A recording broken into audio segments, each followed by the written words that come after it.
Welcome into another edition of the Morning Espresso here on the SDH Network. I'm Jason Longshore.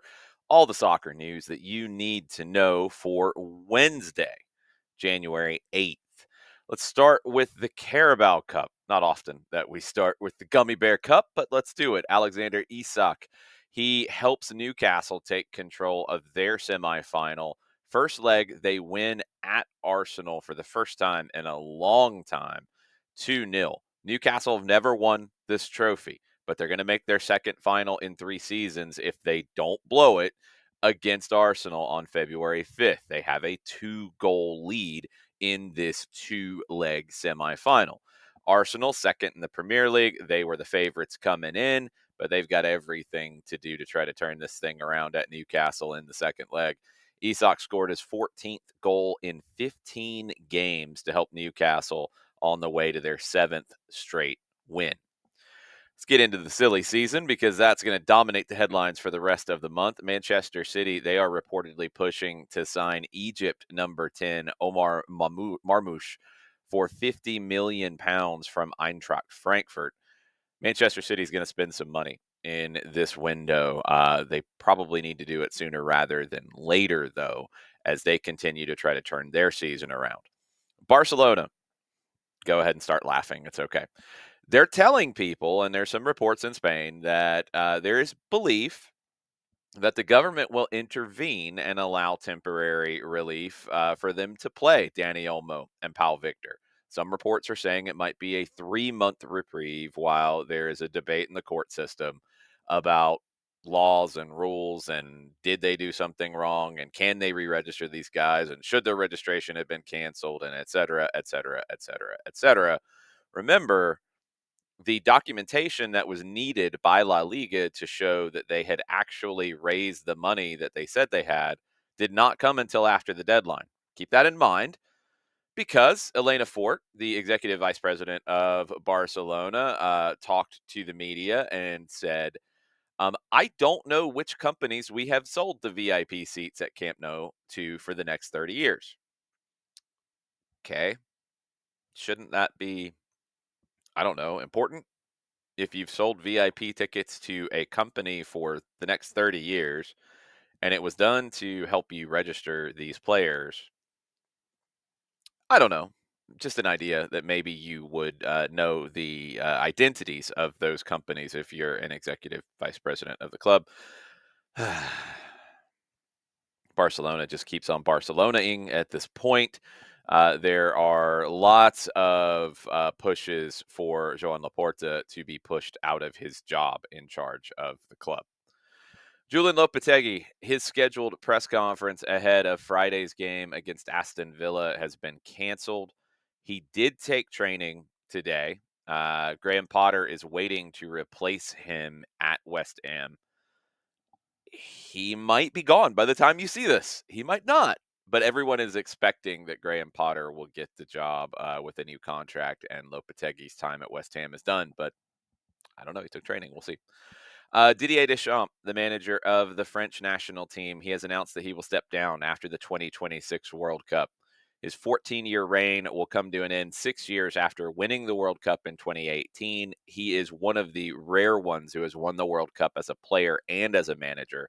He also took France to the 2022 World Cup final and the 2016 European Championships final.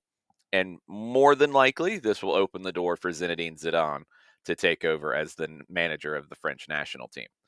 Indonesia, who we talked about yesterday, they have hired Patrick Kluivert to try to get them to their first World Cup in 2026. The roster has become heavily Dutch influenced with players from Europe.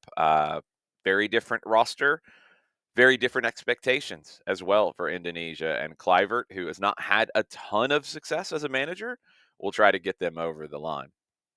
Big report in The Athletic yesterday as we move over to MLS about San Diego's interest in Kevin De Bruyne. De Bruyne is at that point where will he get a new contract at Manchester City? That's up in the air. Maybe a 50-50 kind of situation at this point. Does he want to go ahead and sign a pre-contract and leave? Nobody's going to pay a transfer fee, I don't think, in January for him, and I don't think Manchester City would sell him in January. It would be a risk for San Diego, I think. A lot of the conversation felt like it was a no-brainer that this would be, behind Messi, one of the greatest moves in MLS history. I think it would be very good. I do wonder if De Bruyne's game really translates to Major League Soccer at this stage of his career. I think there's more questions about it than maybe has been put out there. You're going to have the right pieces around him. You're going to have to do a lot of running for him as well at this stage of his career. And also, he's going to have people to play with. And that's going to be the question. Maybe De Bruyne and Chucky Lozano become the dynamic duo. I don't know. If San Diego wants to spend the money, they got the money. That's not a problem. But will he be the guy that makes them a contender in year one? Potentially, but I don't think it's purely on him. Alan Pulido is leaving Sporting Kansas City. He is going to Chivas. We've talked about this earlier in the week on the Morning Espresso. Deal is done. 1.5 million unconfirmed fee from Guadalajara to Kansas City for him. He was purchased in 2020 for 9.5 million. He is one of the all-time leading scorers in Sporting Kansas City history, but maybe didn't have the overall impact that people expected. He did have bad injury history. Knee injury forced him to miss the entire 2022 season. His biggest moment in Kansas City history would have been his involvement in the two-game upset over St. Louis City in the 2023 MLS playoffs. I think Polito was a good signing for Kansas City. It didn't quite work out because of the injuries. Maybe because of Kansas City not quite being as good as they were expected to be either. That's not purely on Polito. But this is a good deal to get him back to Chivas at this stage of his career and his life and to get a decent return for him. New England Revolution sent Giacomo Veroni to Montreal for $50,000 in general allocation money. 16 goals in 61 games for the Revs, underperforming. It opens up a designated player spot for New England, which was such a big deal that New England is going to pay a portion of Vrioni's salary. New York Red Bulls have added Polish striker Victor Bogash from a second division club in Poland. Undisclosed transfer fee. He's going to be a U22 initiative signing. San Diego have signed Franco Negri, formerly of Inter Miami. Left back, had an injury. Also, last year was mostly the backup to Jordi Alba. Good solid player who originally came from Newell's Old Boys.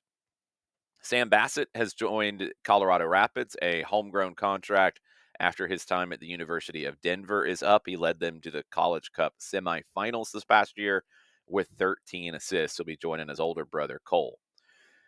NWSL, San Diego Wave, they have confirmed, finally, this has been talked about for a while now, that ex-Arsenal women's manager Jonas Eidevall is going to be their new head coach.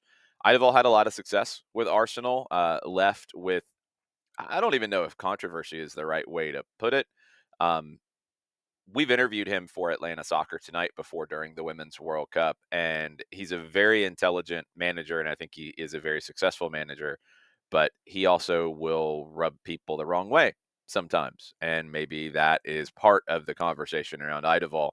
I think he's a very good manager, and San Diego Wave have hired a good one. We'll see if he can have that success that they are craving. Portland Thorns, they have hired Jeff Agus as their new president of soccer operations and general manager. He has been, for the last 13 years, in executive roles at the MLS league offices. He will also be assisted by Lucy Rushton, formerly of Atlanta United, and Angus McNabb. They are going to be strategic advisors for the Thorns. Emma Hayes has called in 26 players for a week-long training camp. No games attached to this. It's going to open January 14th in Carson, California. This will be held concurrently with a futures camp. That roster will come out later today. Couple of goalkeepers, Angelina Anderson and Claudia Dickey. Anderson from Angel City, Dickey from the Seattle Reign. They are among 6 uncapped players in this camp. And goalkeeper is going to be a position to watch for with Alyssa Nair's international retirement. Miguel Herrera, El Piojo, he has been chosen as the new manager of the Costa Rican national team as they try to get to the 2026 World Cup. Expect a lot of headlines, expect a lot of fun. Piojo is a very, very talented manager. He's also very outspoken, and watch that right hand. If you say something that he doesn't like, Mexican reporters can talk all about that after they won the Gold Cup, and he still punched somebody in the airport the next day. It happened. It's real. You can look it up. Speaking of controversy, speaking of craziness, this is really getting weird. Alan Velasco and Boca Juniors and Estudiantes. Yes, Estudiantes is in the mix now. Let's go back to the first part of this. Christian Medina, he was transferred from Estudiantes from Boca to Estudiantes from Boca. Well, now there's irregularities about this because the money that was paid to Boca for the release clause to get Medina out of his contract and bring him to Estudiantes was paid for by Foster Gillette. You might know that name. He was involved in Liverpool's ownership group that failed miserably and had them in a very, very bad way before their current ownership group took over and fixed everything. But Gillette has been trying to get involved in Argentine soccer, and he cut the check. Well, the problem is that's not allowed by FIFA mandates. So, according to one of the rules in the FIFA rules and regulations, a third party cannot undertake the purchase of a player under his name and seize his rights. It's got to be done by the player or by the club. So, Boca Juniors is like, oh, wait a minute, we can't do this. Here's your money back. So, they gave the money back. There's a 72-hour period right now where Medina can find another way to pay the release clause, $15 million, and get it done and go to Estudiantes. We'll see if he does. Now, there's other reports out of Argentina that Gillette's group has gotten involved in this Alan Velasco potential transfer. They're trying to hijack it, bring him to Estudiantes instead of Boca. But according to Teise, Velasco wants to go to Boca. They have upped their offer to around $10 million to FC Dallas. We'll see if that's enough to get it done.